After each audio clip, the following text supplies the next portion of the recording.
حضرت عمر رضی اللہ تعالیٰ عنہ اور عشق رسول صلی اللہ علیہ وسلم کے انوکھے نمونے۔ سیدنا حضرت عمر رضی اللہ تعالیٰ عنہ بہت ہی صاف اور نکھری ہوئی شخصیت کے مالک تھے۔ جب کفر کی حالت میں تھے تو نبی علیہ الصلوۃ والسلام کو شہید کرنے کی نیت سے گھر سے نکلے۔ جب ایمان قبول کر لیا تو بیت اللہ شریف کے قریب ہو کر اعلان کیا، اے قریش مکہ، اب مسلمان کھلم کھلا نماز پڑھیں گے۔ جو اپنی بیوی کو بیوہ اور بچوں کو یتیم کروانا چاہتا ہے اور وہ عمر کے مقابلے میں آئے۔ آپ کے ایمان سے اللہ تعالیٰ نے مسلمانوں کو طاقت بخشی۔ ایک بار دل میں آیا کہ نبی علیہ الصلوۃ والسلام مجھے اپنی جان کے علاوہ ہر چیز سے زیادہ عزیز ہے۔ نبی اکرم صلی اللہ علیہ وسلم نے حقیقت کو واضح فرمایا تو کہنے لگے کہ اے اللہ کے نبی، اب آپ مجھے اپنی جان سے بھی زیادہ عزیز ہے۔ پھر ساری زندگی اسی پر جمے رہے۔ اس جمے رہنے پر کچھ مثالیں نیچے لکھی ہے۔ فتح مکہ میں حضرت عباس رضی اللہ تعالیٰ عنہ اپنے کھچر پر سوار حضرت ابو سفیان بن حرب کو بٹھا کر لائے اور نبی اکرم صلی اللہ علیہ وسلم کی خدمت میں عرض کیا، اے اللہ کے نبی، میں نے ابو سفیان کو پناہ دی۔ حضرت عمر رضی اللہ تعالیٰ عنہ نے عرض کیا، اے اللہ کے نبی، اس دشمن خدا نے آپ کو بہت تکلیفیں پہنچائی، مجھے اجازت دے کہ میں اس کا سر کاٹ دوں۔ حضرت عباس رضی اللہ تعالیٰ عنہ نے حضرت عمر رضی اللہ تعالیٰ عنہ کی طرف متوجہ ہو کر کہا کہ اے عمر، اگر ابو سفیان قبیلہ بنی عدی سے ہوتے تو آپ ایسا نہ کہتے۔ جواب میں حضرت عمر رضی اللہ تعالیٰ عنہ نے کہا، اے عباس، جس دن آپ اسلام لائے تو آپ کا ایمان لانا مجھے اپنے والد خطاب سے ایمان لانے سے زیادہ محبوب تھا، اس لیے کہ آپ کے ایمان لانے سے نبی علیہ الصلوۃ والسلام کو خوشی ہوئی تھی۔ اس سے معلوم ہوا کہ حضرت عمر رضی اللہ تعالیٰ عنہ اپنے آقا کی خوشی کو ہر چیز پر ترجیح کر دیتے ہیں۔ نبی علیہ الصلوۃ والسلام کے سامنے ایک بار ایک یہودی اور منافق مقدمہ پیش ہوا۔ کیونکہ یہودی حق پر تھا لہٰذا نبی علیہ الصلوۃ والسلام نے اپنے حق میں فیصلہ دے دیا۔ منافق نے سوچا کہ حضرت عمر رضی اللہ تعالیٰ عنہ یہودیوں پر سختی کرتے ہیں، ذرا ان سے بھی فیصلہ کروا لے۔ جب حضرت عمر رضی اللہ تعالیٰ عنہ کو معلوم ہوا کہ نبی علیہ الصلوۃ والسلام فیصلہ دے چکے ہیں اور یہ منافق اپنے حق میں فیصلہ کروانے کی نیت سے میرے پاس آیا ہے، آپ اپنے گھر سے تلوار لائے اور منافق کی گردن اڑا دی۔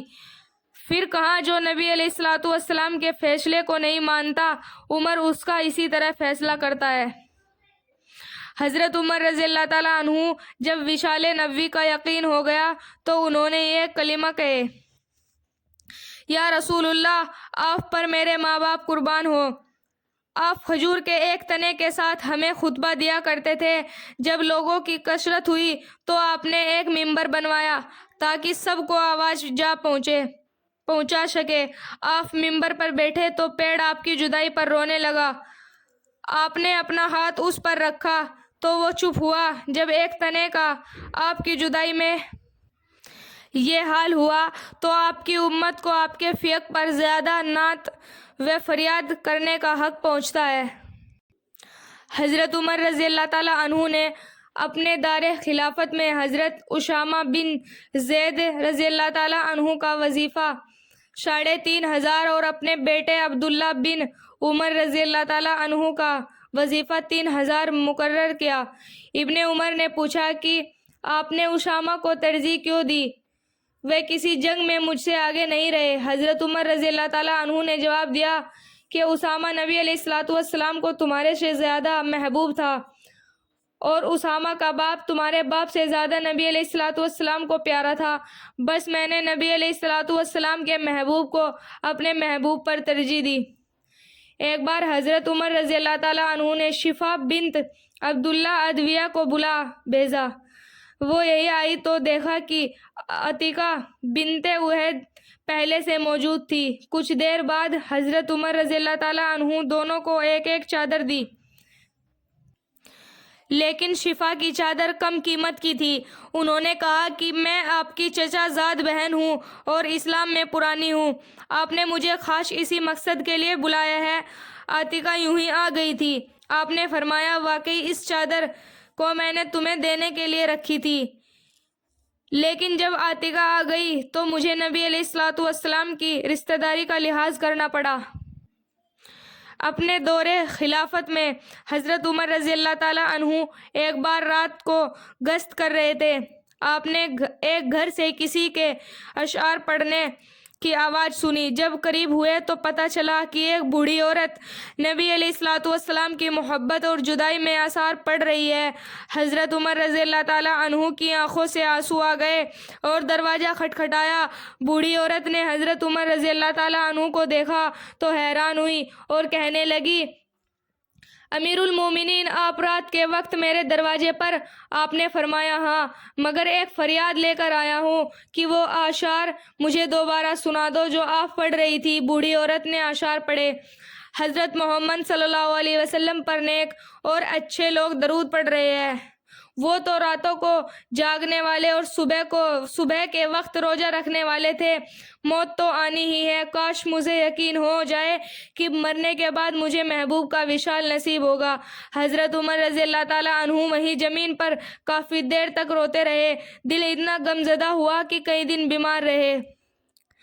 حضرت عثمان رضی اللہ تعالیٰ عنہ کی الفت و محبت بارگاہ نبوت میں جب صلح حدیبیہ کے موقع پر حضرت عثمان رضی اللہ تعالیٰ عنہ کو نمائندہ بنا کر مکہ مکرمہ بھیجا گیا تو قریش مکہ نے مسلمانوں کو مکہ مکرمہ میں داخل ہونے کی اجازت نہیں دی۔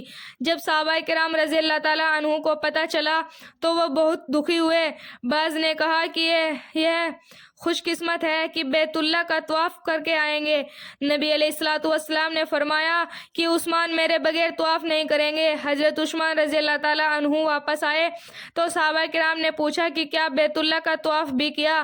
انہوں نے جواب دیا کہ اللہ کی قسم مجھے طواف کرنے کے لیے قریش اصرار کرتے رہے، اگر میں وہاں ایک سال بھی ٹھہرتا تو نبی علیہ الصلوۃ والسلام کے بغیر طواف نہ کرتا۔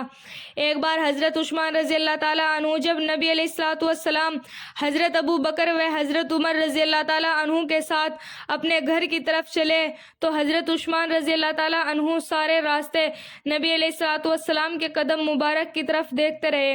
صحابہ کرام نے جب یہ بات نبی علیہ الصلوۃ والسلام کو بتائی تو آپ نے حضرت عثمان رضی اللہ تعالیٰ عنہ سے اس کی وجہ معلوم کی۔